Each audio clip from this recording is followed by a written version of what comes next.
our React application is now installed. Uh, you can see the containers of this uh, fresh new project.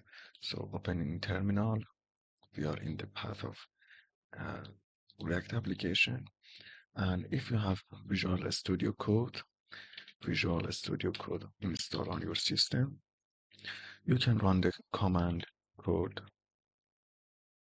and a space dot, and this will open the project in Visual Studio Code, and you can see the folders and files of your React application.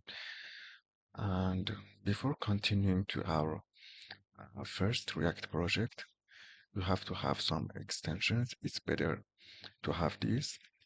So press Ctrl plus Shift plus X on your keyboard and go to extensions.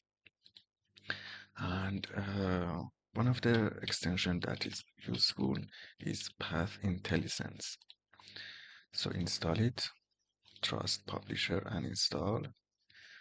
It will take some moments, and after that go to your extension again and type Prettier.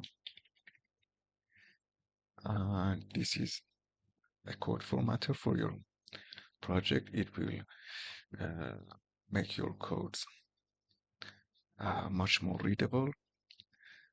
And there are other several extensions, but these two extensions are uh, better to install in the beginning of the series.